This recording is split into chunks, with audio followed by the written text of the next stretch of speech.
Okay, uh, we need to get started because I always run over. So I'm going to talk to you today about our history as a profession and as a department.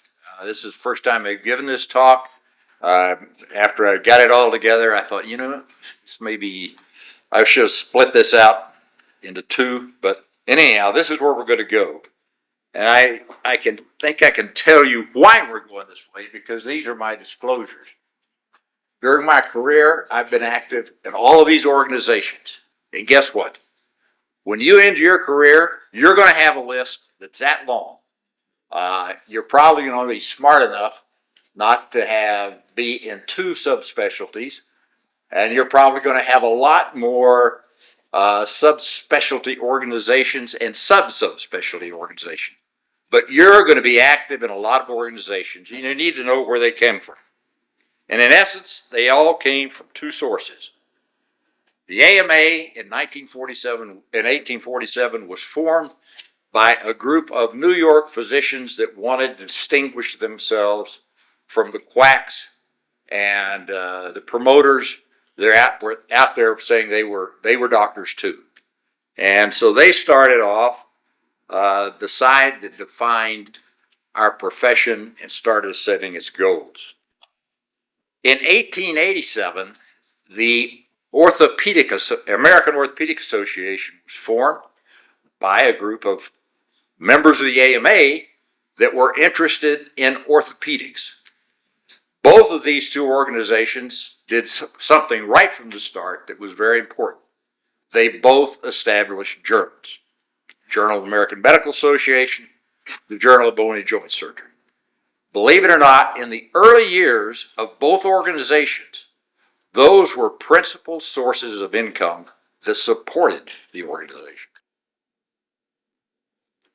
What about the AMA? The AMA really got off to a fast start. It had a council on medical education that started to find what are the standards for membership in this professional organization. What is going to establish us as real doctors? One of the things that they started off right from the start with was no advertising. They thought that was the worst thing that was happening. All these quack shows out there handing out articles, advertising, the only way you could in those days, advertising in a paper. And that criteria of no advertising was absolutely dominant in medicine up until the mid-1970s. My career, when I started, if you had any kind of advertisement, you would have lost your board certification, been thrown out of the academy, and you would have been ostracized. And up until this criteria was broken by the feds, there was no advertising by any of our pharmaceutical companies or implant companies direct to consumer. You can have your opinion as to whether it's good or bad. Mine is that it's bad. I think we shouldn't be advertising, but we do. They quickly founded the Association of Medical Colleges. They set up standards for internships and residencies. They started an arm of the AMA that was not just the meeting for the general practitioners of medicine, but they started an arm that was aimed at setting the standards for the profession, hospitals, residencies, etc. They classified medical schools as A, B, or C, trying to get some way to say what medical schools are good. They weren't successful in getting much out of it. They appealed to the Carnegie Foundation for the Carnegie Foundation to do a report. It was the Flexner Report. That report ended up closing a large group of schools, 30% that were in existence at the time, and defining what medical schools were accepted.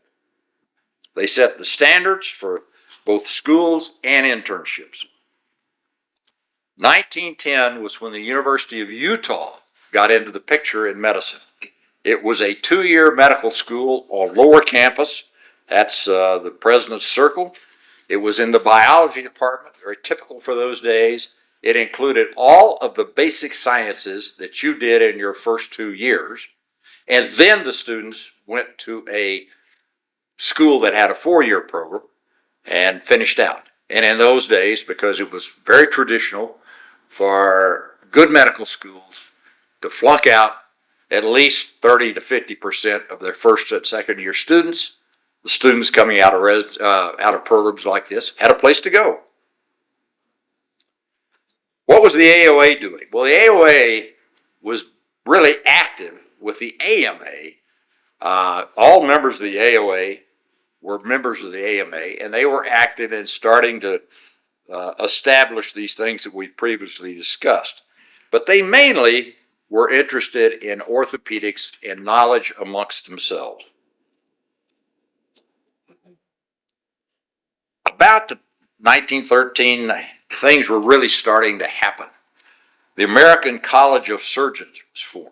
The American College of Surgeons came out of a Midwest surgical orthopedic group, and it had been in existence 5 years when it switched over to becoming the American College of Surgeons. They had their journal, Surgery, Gynecology, and Obstetrics, SGNO, and they started moving forward. The AOA had been relatively quiet politically up till about that point, and then it started to feel an urgency. And the urgency was pushed by the American Board of Ophthalmology founding itself. And at this point in time, subspecialties were looked upon not terribly favorably by the majority of the members of the AMA because they were all general practitioners.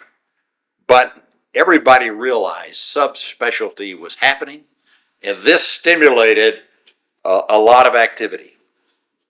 A lot of boards were talking about forming. These were the first 4 that formed. But something came along right in this period, and that was World War I. I told you previously about Smith-Peterson's experience, where he came out of Harvard as an intern, did a short preceptorship, and then before he went into practice, went into a hospital unit in France. He wasn't there but 3 months, but it established his position in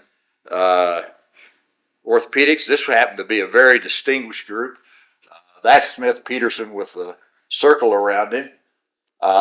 That's Barton of the Barton's fracture. That's Phil Wilson, who established and went on to become head in New York. So a lot of people who were just general practitioners had this same experience of being exposed to orthopedics from the war. When they came out of World War I, most of them had to get their training by doing a preceptorship. You went to somebody that was doing orthopedics, and you precepted for a year or two, and then you said, okay, I'm going to do orthopedics.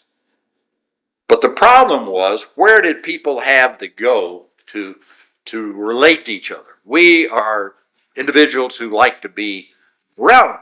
We like other orthopedic surgeons. Ophthalmologists like other ophthalmologists. Where were the orthopedic surgeons to go? The AMA was predominantly a generalist organization. The American College of Surgeons was really pushing surgery as a general field. Their motto was, what's your specialty? We're surgeons. We are interested in the skin and its contents. The AOA was where most of the people that were interested in orthopedics wanted to go, but the AOA was a very prestigious organization that had a confined membership. They started with 30. They only took in 5 to 6 a year, and they absolutely weren't interested in taking in any more. They felt like, we're going to take in 5 or 6 a year. We're kind of a small club, and they regulated accordingly.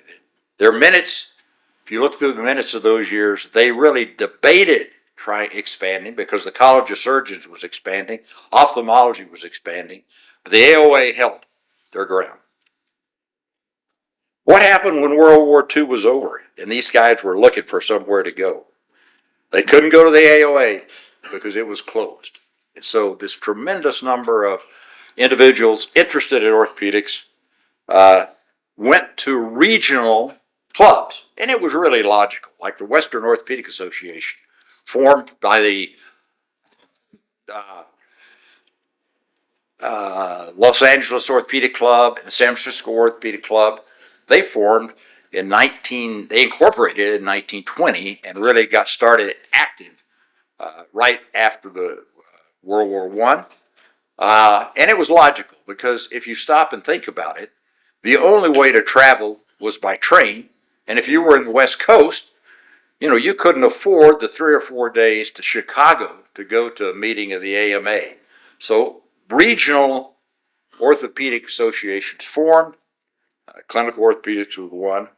It happened to be a very important one because it subsequently gave rise to the American Academy of Orthopedic Surgeons. But the AOA felt a need to do something. They knew that all of these people interested in orthopedic needed something. So in 1933, they did two things. They formed the American Academy of Orthopedic Surgeons for people that were interested in orthopedics and to promote the training of orthopedic surgeons, they formed the American Board of Orthopedic Surgery. These boards started rapidly going about this time. There were 14 other boards by 1933. The AMA said, we have to have some way of regulating these, making them standard, making them the quality we want. The American Board of Medical Specialties, something still exists today, was formed, and it sets the basis for all of our residencies. Orthopedic surgery, its board went into that in 1935. What were the requirements of the American Board of Orthopedic Surgery for the currently practicing orthopedic surgeons in 1935? Well, they were all grandfathered in. They had to be members of the AMA. They had to practice mainly orthopedics. They have to be held in high esteem by their peers. And who established that? The AOA. After internship, for the new candidate, the guy that was wanting, that was not grandfathered in, they had to attend an approved program in those 4 subjects for a year. The hooker was that year could be at any place, in any order, and therefore the candidates did not have a chairman. They didn't have anybody that looked at them for their overall performance through a period of time and said, yeah, you progressed and you can go. It was, you get your ticket signed off, and at that point, you start becoming eligible to take the board. And you had to practice a year. You had to pass peer review, again established by essentially the AOA. And you had to pass a written review. That criteria for board certification existed, believe it or not, until 1955. The question was, who should define the approved year? The AMA said, well, we've established American specialties. It ought to be us. The American College of Surgeons said, we are the surgical body. It should be us. The AOS said, we're new, but we're all the real practicing orthopedic surgeons. The ABOS said, it's our board. Why don't we do it? But we have neither the money, nor the time, nor the resources. So they kind of backed off on it. The AOA said, oh, it really ought to be us. We established the AOS and the ABOS, so maybe it ought to be us. Well, guess what? All of them did, and it was total chaos. Every single one of these organizations was certifying a year. Some programs, all the years were certified by all 5. There were a few real residencies in those days, but not many. Internal medicine tried to regulate this by forming an RRC, and theirs was successful. The ABOS tried in 1943 to form an RRC, but they couldn't get the parties that you see there to agree on anything. So it wasn't until 1955 that the Orthopedic Residency Review Committee was formed, and it actually was pushed forward by the AMA and the AOA. They very quickly said, you know, the power play being made by the American College of Surgeons to regulate all surgical specialties was being felt throughout the surgical specialties. And fortunately, the orthopedic group was powerful enough to push the American College of Surgeons out. The AOA said, we've got a lot going on. There aren't that many of us.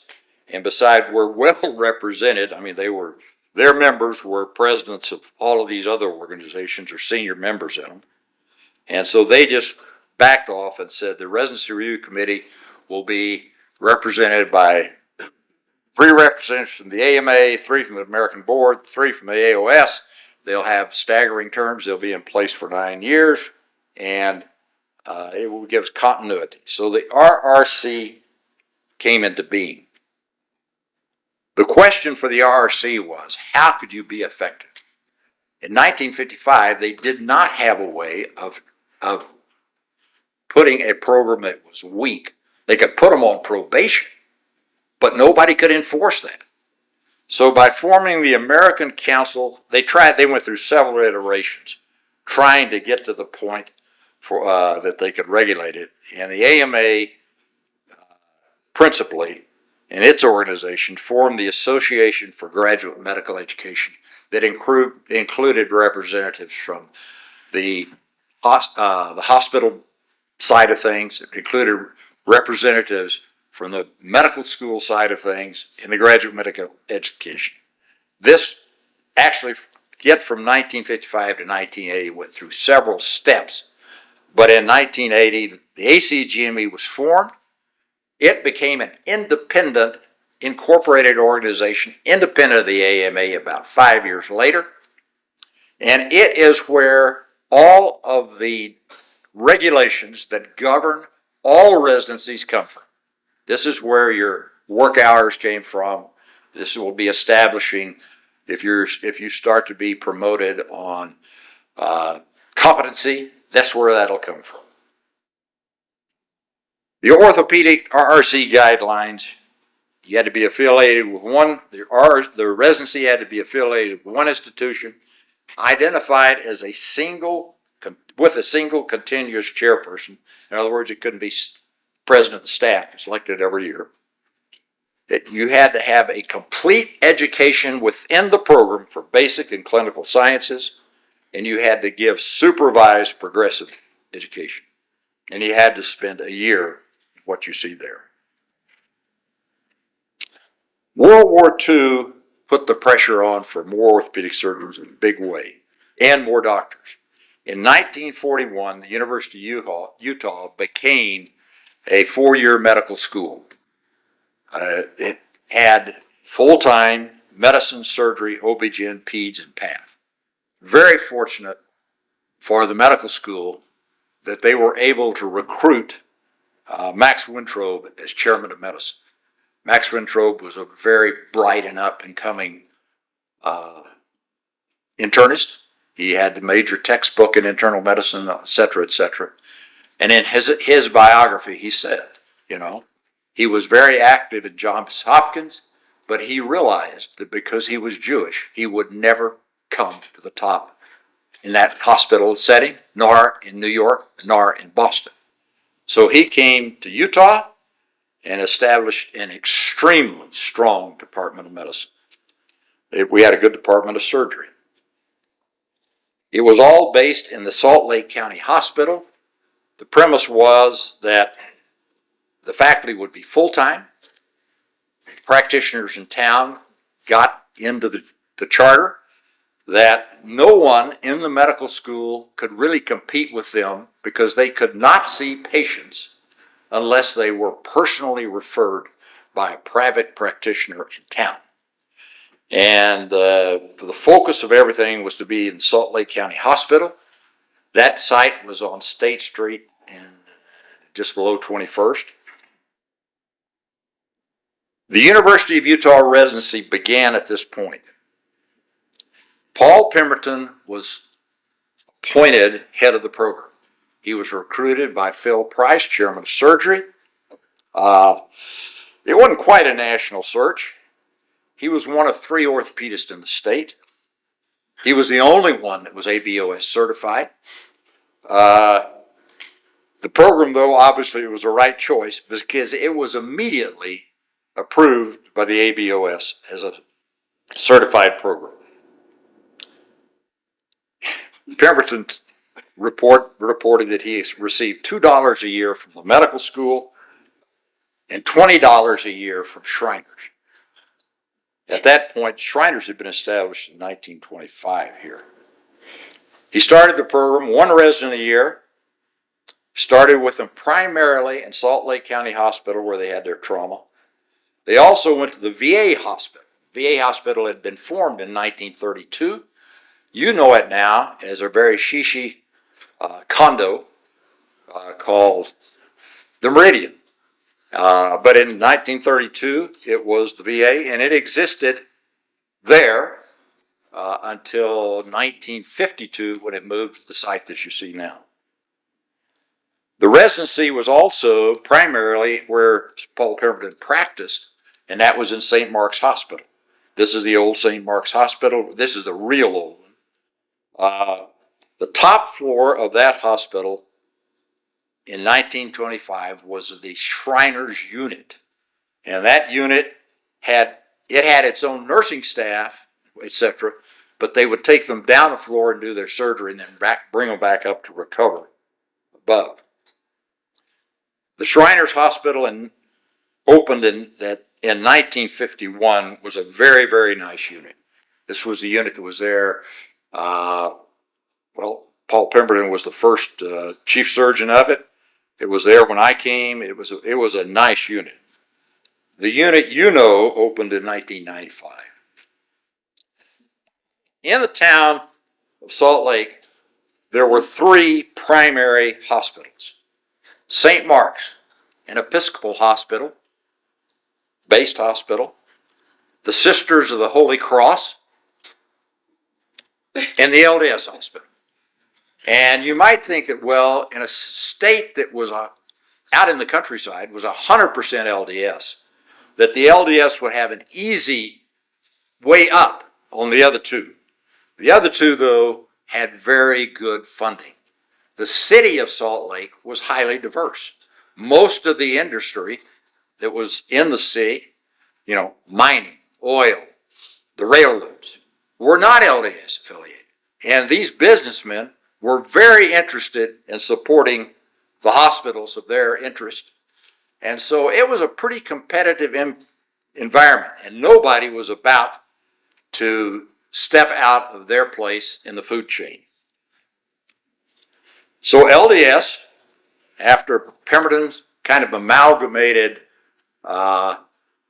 faculty from the Holy Cross and from St. Mark's into the residency program, the LDS rose to the occasion and started offering a year rotation in pediatric orthopedics because we're in the time where you did the 1 year in each one of them. So they offered a year rotation in pediatrics. It was in a converted home close to the LDS hospital. And again, the kids were nursed there, operated in LDS, brought back here to recover.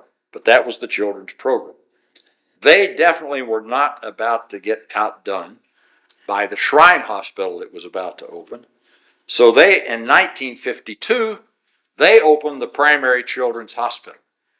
This was on 11th Ave and B Street, right below the old VA hospital. It was a neat hospital to operate in. The operating rooms were here, and it was really nice because it had a beautiful view out over the city, and you could open the windows and get fresh air. And it's a nice operating theater. Probably the most important thing that happened, though, was in 1954, Dr. Sherman Coleman came out of the Northwestern program to do his year of children's. At that time, a great many of the Northwestern residents and the Mayo Clinic residents came to this program to do their year, or to the Shrine program. Dr. Coleman, during this year, published one of his seminal articles on the diagnosis of congenital dysplasia of the hip. Probably the most quoted article he ever wrote. In 1956, the LDS started a 3-year residency to compete with the residency that was at the university. The LDS, this is just a picture of the LDS in 1965. Immediately upstream from this was the Primary Children's Hospital, about 2 blocks away. 1956, the University of Utah recruited Dr. Coleman. This was the most important thing, I think, in our history. He became full-time chair of the Division of Orthopaedics and chief surgeon of the Shriners Hospital. Without a doubt, this is what drew him here, because he was very, very interested in children. The residency consisted of 2 residents a year, rotating through these hospitals. After the first year, he added the Holy Cross Hospital. So you had all of the hospitals in town, except LD, in the university program. In 1965, the university moved out of the old county hospital. The county hospital was deactivated, and they moved into this hospital. It was the new hospital, 521. That wing was the basic science. That wing was the clinical science. So all of the basic scientists were housed in one wing, all of the clinical science in the other, and this was the hospital wing. It had a rip-roaring 5 operating rooms and 1 procedure room. The ER was there, and because of this, Dr. Coleman started recruiting. His first recruit was in 1967. Andy Ruoff was recruited to primarily run the VA hospital. In 1969, I was recruited primarily to be at the University Hospital. Dr. Coleman, by that time, was very active. Guys were kind of breaking the rule of having all patients referred from somebody in town. He had a pretty good sized private practice operating on his patients over at Primary Children's Hospital. The University of Utah, you would think, with 2 programs in town where the faculties had been somewhat competitive before they were formed, you'd think that with 2 of them having residency programs, they would be adversarial. That's absolutely not the case. The relationship was always cordial. Everybody in town loved Dr. Coleman. That's just a fact of life. He was very personable. He was a great teacher. The LS residents started gradually attending the U conferences, and it became exclusive. They were doing all of their training at the U. Then they started doing rotations at the U. The RRC cited the LDS program in 1965 on the grounds that they weren't a complete program. They weren't providing their own basic science education. Probation, they went on probation after another site visit, and were about to be done away with when they said, look, we like having our residents go over to the university. Let's amalgamate the programs. And that was done very shortly after. I came in '69. That was done in the spring of '70. And it became the University of Utah-LDS and Affiliated Hospitals program. Dr. Coleman was chairman. These individuals were each designated as educators for these prospective hospitals. This was the executive committee that ran the residency under Dr. Coleman's supervision. By 1975, after only being open 9 years, it was obvious that University Hospital was too small. I mean, 5 operating rooms just didn't cut it.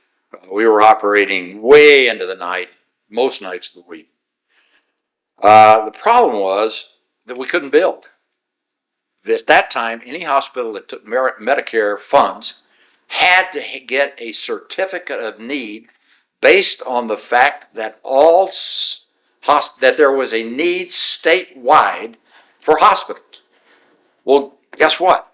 All the little towns in Utah had hospitals, but the little towns were dying, and so were their hospitals. There was absolutely, on a statewide basis, no way we could have a certificate of need.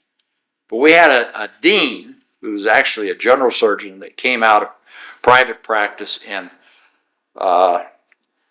Ogden, probably the best dean we ever had, John Dixon. John Dixon said, but we need a certificate of need on the basis that Salt Lake City is on the Wasatch Front, and there's no hospital in the state that has been designed to withstand an earthquake.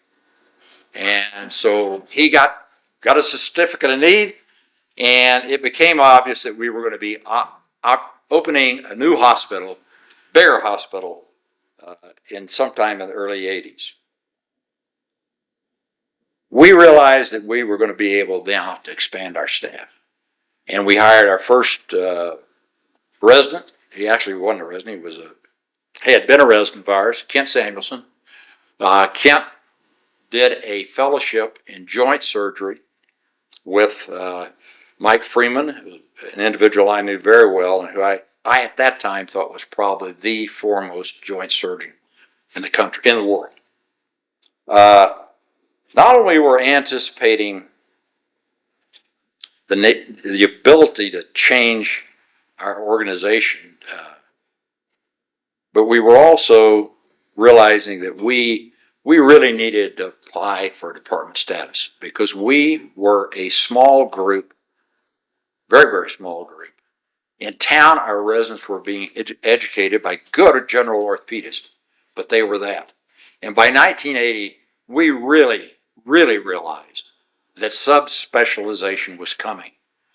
During the 70s, all of the subspecialty organizations that you know came into being. Hand had actually been in being well before the 70s.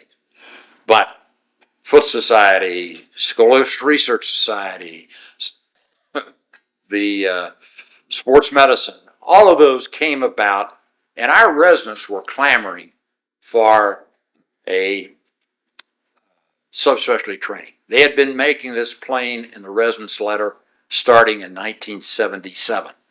And so we were anticipating that we needed to build our faculty on a subspecialty basis.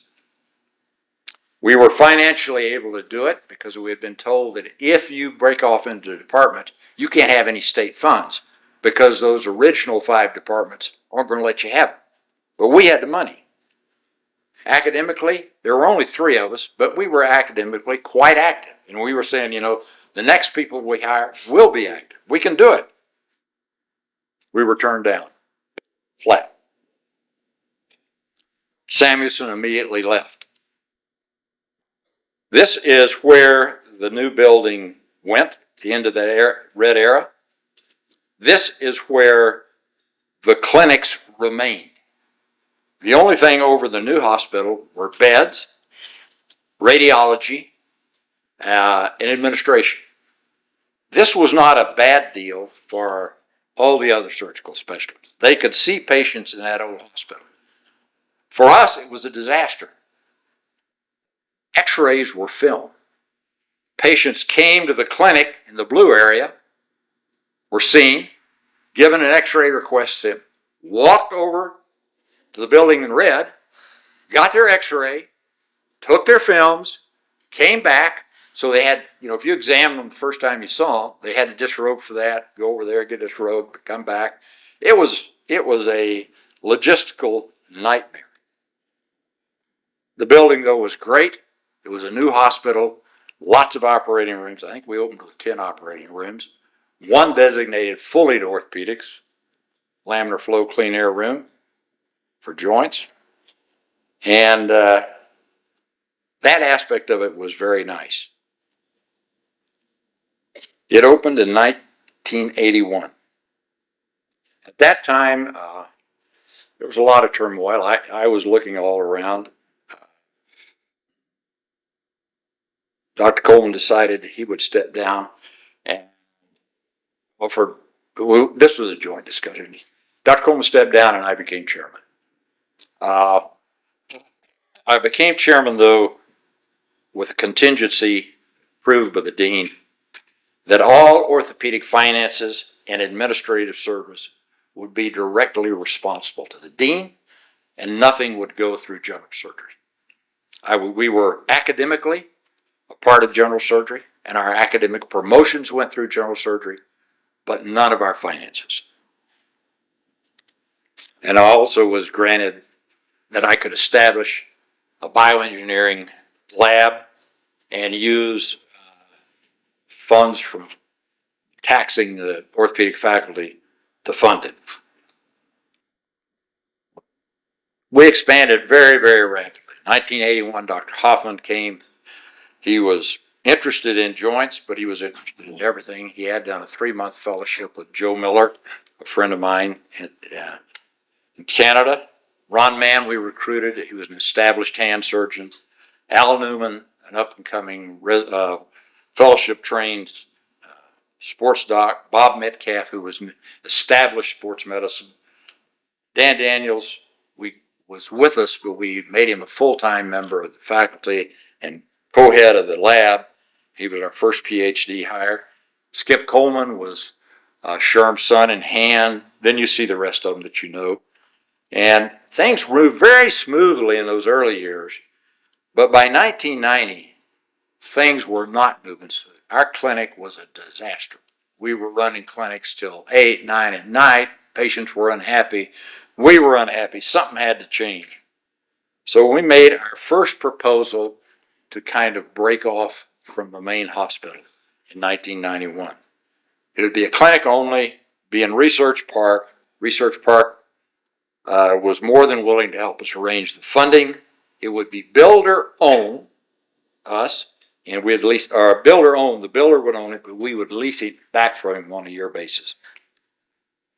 We had full architectural design, financing arranged, and nobody agreed that it was a good idea. The hospital and the dean turned us down flat. They did make a bit of a concession. They granted us space in the new hospital to have a clinic next to actually. The problem is it wasn't big enough, but at least our patients weren't doing all this walking. So we went back to what we always did. We started recruiting faculty. 1992, we recruited our first female faculty member, Dr. Yandow. She had been a resident of ours. She had been the first female resident to finish the program.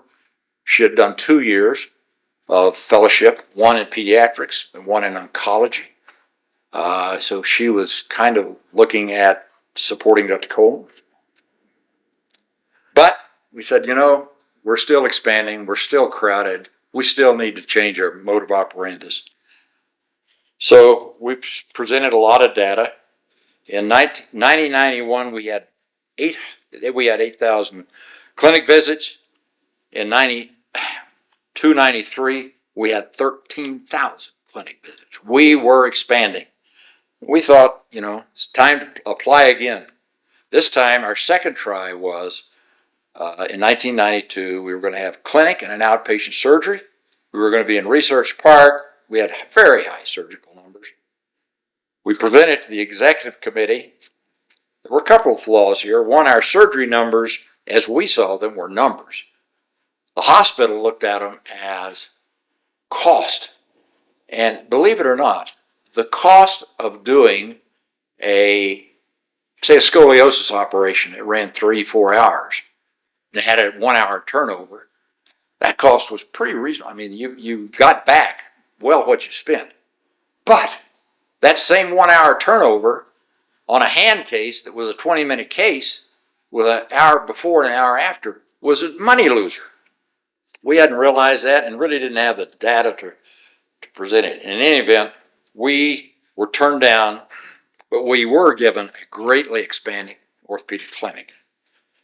The thing that really I realized was that the medical center at that point in time was controlled by the executive committee, and the executive committee was the dean and the department chairs. We had to become a department. We tried, we started, we made our formal application in 93, we were approved in 94, we became a department very early in 95, and that gave us a seat on the executive committee. We kept up with our program of recruiting. These individuals are all people you may or may not know. Lister was an unusual recruit. He was head of the division of plastic surgery, but things were not going well with he and the administration, and he came over to us. He was the president-elect of the Hand Society. He became an active member of the department. It was very useful for the 5 years he was with us. Chris Peters came back and did all right. But we hired a lot of unusual people here. Horowitz was our first trauma hire. We actually trained him and got approval for him to be on our faculty, but his first year and a half count toward membership to the Trauma Association. He was recruited mainly because his wife came here to be a researcher in pediatrics. And that's something that chairmen do, is you trade favor for favor with other chairs, and it always pays off. And you see how things went at that point. In 96, 97, a big decision was made. And this was made all through these years. We had been having retreats, faculty retreats, where we discussed. We'd take a day, 2 days, an evening, go off someplace, and talk about our problems and try to figure out how to solve them. At a faculty retreat in there, the faculty said, for us to really move forward, me, had to have more time. And to do that, I dropped out of the spine world, turned my practice over to John Smith, dropped out of the Scoliosis Research Society, and devoted those 2 days to politicking for where we were going to go. You can see some very, very significant hires there. One of the things that was really important, in 1998, Bernie Matchin was recruited for president of the university. Dr. Matchin very early asked me to go to dinner with him one night when I asked him why I was having dinner with him and it's just me and him, and I was shocked. He said, before I became a president, I went to several presidents and said, what are the pitfalls for presidents? He said, they all said the same thing. Look out for the jocks and the docs, because they're the ones that could bring you down. So he was wanting to know what I thought of the way the medical center was going. And I said, well, we really got a problem, because we've got this little fiefdom that's growing up around the hospital, because the hospital is making a lot of money, and it's an entity that's separate from the medical school. And that was exactly, I hadn't told him anything he hadn't thought about. He said that was really right. So he then made an appointment. We kept on rolling, recruiting people. He appointed Dr. Loris Bretz as Vice President of Health Sciences. That put the hospital and the medical school under the same umbrella and on the same budget. And therefore, if one did well, the other could do well. And if one did badly, they all did badly. That is probably the most significant thing that made this medical center move forward, where a lot did not. We then made our third try. I thought, boy, this is it. By that time, we had accumulated with the help, and I'll be real honest, with the help of Dr. Brodke, who was very, very active in getting data for us and seeing how we were going to put this together. We made our third try. We didn't exactly get turned down, but we didn't exactly get told you can go forward. So we did what we always did. We kept recruiting. If you want to know how desperate we were, when I recruited Higgins, we had him in a kind of one of those little school desks in the hall, and we would set it out for him. That was his office. We would set it out for him in the morning and take it in at night. And we did really well until the fire marshal came and said, you can't obstruct the hall with Higgins' office. A really important thing, though, happened in 2001. We received word from Dr. Betts that the UOC could proceed forward. It was kind of a desperation. The hospital was running out, the new hospital was running out of operating time, and he didn't have a way to push it forward. University Hospital had taken all of the loans that it could without ruining its financial status. Therefore, we were approved on the grounds that we could find financing. And that is a unique story. If we had gone to the state for funding, it would have been a 4 to 5 year project. They would have had control of the buildings that we designed. That was just not a go. We had several organizations like HealthStar, all of these private financing groups that were financing freestanding orthopedic centers around the country. They were more than willing to fund us, but they wanted to control the unit and control the money that came out of it. We didn't really want that. Besides, even if all of us as orthopedic surgeons had gone in as equity holders, there was no way academically you could control the faculty. The one benefit of an academic faculty is you can recruit who you want and you can encourage who you want to go someplace else. So that one, we wanted a faculty-run place. And one of our benefactors was a very prominent physician, a very prominent businessman in town, Ian Cumming. Our whole department had operated on Ian, I think. He wrecked a bicycle, he did this, that, and the other. I ended up putting a hip in him somewhere in that era there. I was talking to him about it, and he said, there's probably a way to do this. He asked me what our assets were. Well, our assets were our accounts receivable. If you're a department the size of ours, you have a tremendous amount of money in accounts receivable, and they can be used as a collateral on a loan.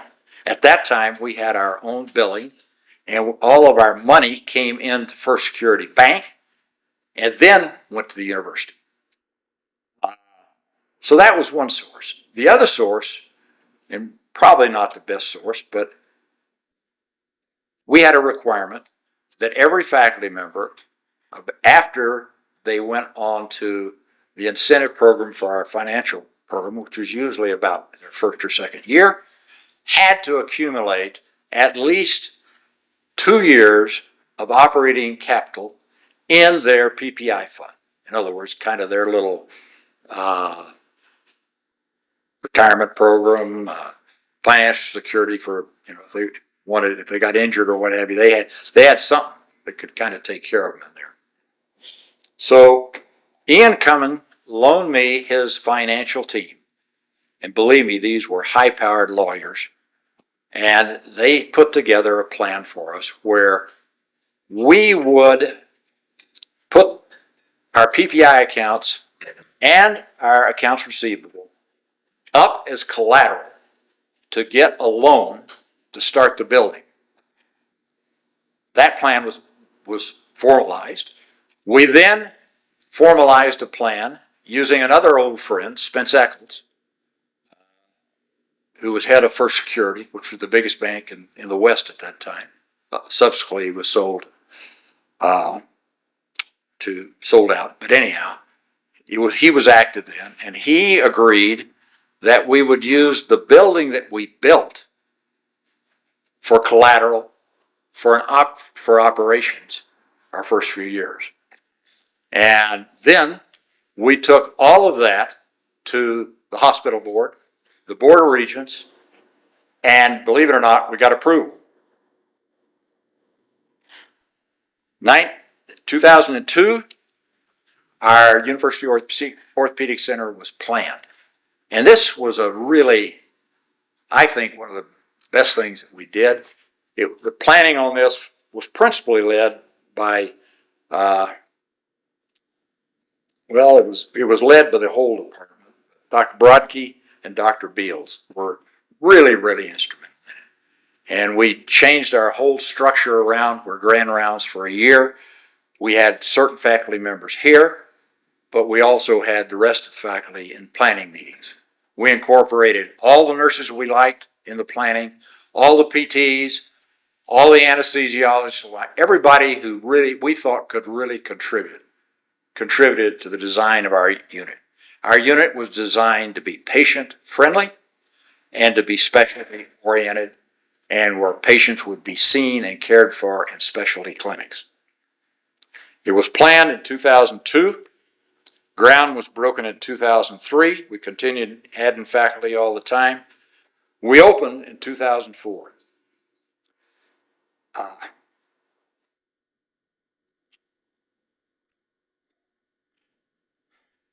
The only thing that is a disaster here is Dr. Coleman died 2 months before we opened. He was my best friend, my mentor. He was the heart of this program. And that was the only sad thing about those last few years. In 2005, we made another major step. I had agreed to be in position until the UOC opened. Even though I designed the chairman's office in the UOC, I never moved into it. I knew that somebody else needed to lead us in the next phase. Very seldom can an entrepreneur who works at developing something really do a good job managing it. They're just two different things. We had a nationwide search. We were very fortunate that the Department of Orthopedics was able to actively participate in our recruitment.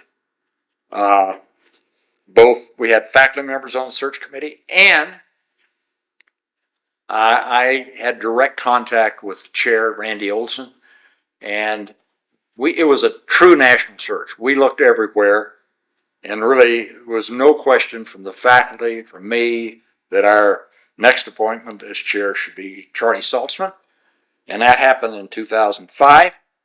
I retired from chairmanship. I was 65. I was really tired of running the department.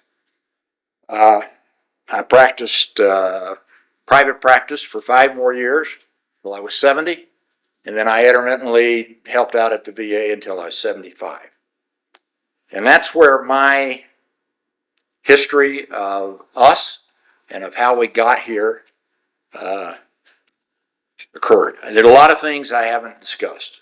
How to develop a lab, how you finance things, how we dealt with fellowships relating to residency selection itself, incorporating other subspecialties into us. We did all those, but they were not without their challenges.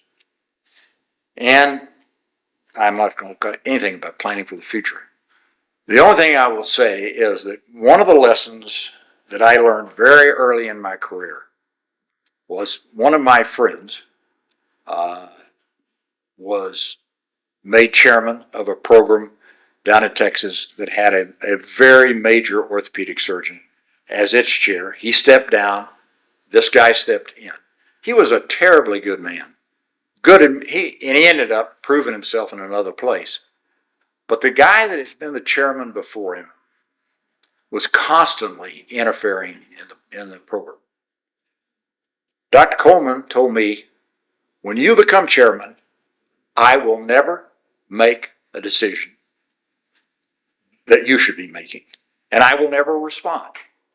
When anybody would come to Dr. Coleman in those early years with a problem, he'd say, I'm not chairman, you go talk to Dr. Dunn. I think that is an extremely important thing. I think a former chairman should never criticize the chairman that's in place in public. I think it's perfectly all right to go to him face to face and say, I don't agree with that decision. I do think it's very appropriate that all faculty be able to openly criticize, question amongst themselves what's happening at the top. But I would say, if you ever become an ex-chairman, never, ever say anything about the program except in private to the existing chairman. That's it. That's my talk, and I would be happy to answer any questions.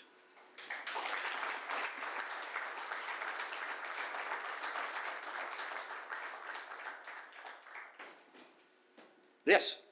Great talk, it gets better every time. Can you speak, one of the things I've heard in the past, you and I have chatted about, that you talked today about, is the practice we have of resident letters in the year, the academic year, and what that came out of and what that meant both in this program and what was happening now. I'm sorry, I didn't put my hearing aids in this morning, so. Yeah, I can speak on it. One of the things that you and I have chatted about is the resident letter. Yeah. And what that meant to this program, where it came from, and what was happening nationally, and in some ways how we led the nation in that process of getting feedback. Could you talk to that a bit? Yeah, I would.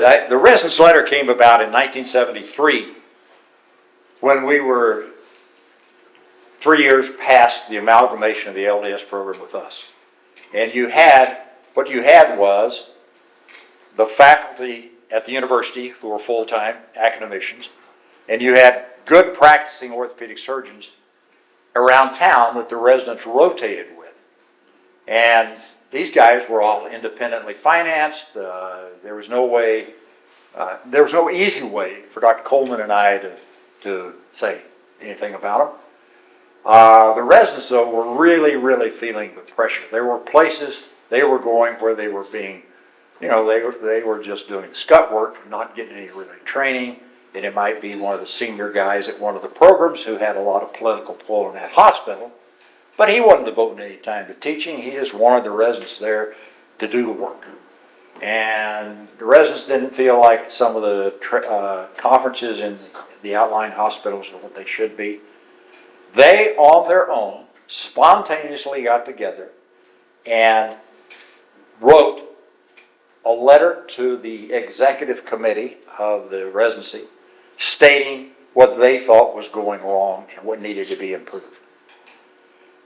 Oddly enough, at that time, the RRC did not have any requirements for feedback on the faculty at all. No program had that. All of a sudden, we were given a residence letter, which was feedback from the residents on the program. And it was terribly helpful to us because as chairman, Dr. Coleman could say, over at X hospital, so-and-so who might be president of your board right now, he should not have resident coverage. The residents aren't getting anything out of it. And it gave us a way of controlling the individuals that had resident assignments.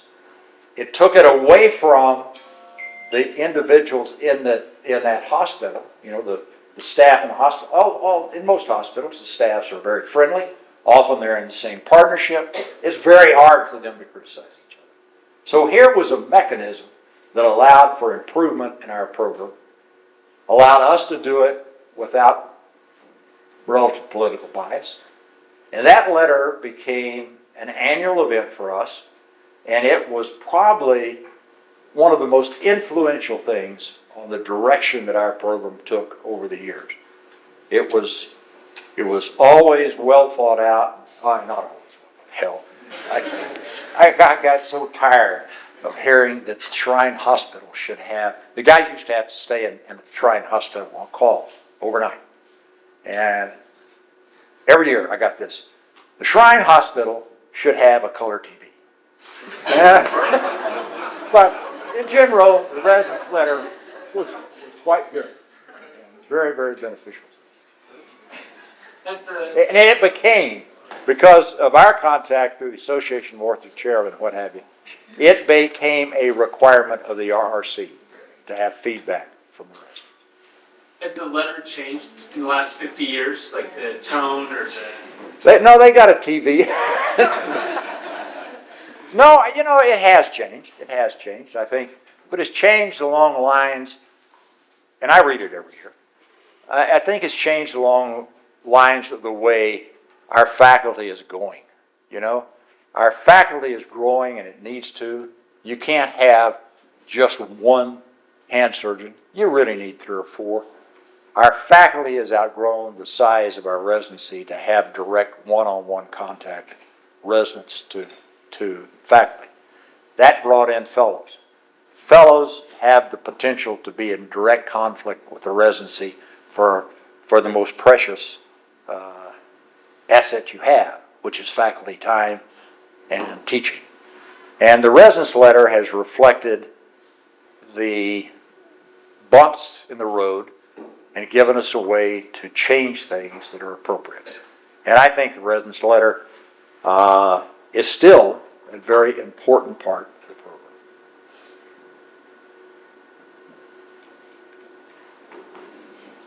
Yeah, we had a residence letter where I was a resident in Wisconsin, and it's patterns a bit like the one here, but I think that it's a much more mature process here than it was there. The response frequently from our chair when I was a resident involved in presenting the residence letter was routinely, well, if you don't want to be here, there are 500 other people, rather than actually trying to sort of listen to it. And that's never been the response here. And it's interesting that this feedback mechanism that is now routine nationally was led by this small program developed in Illinois.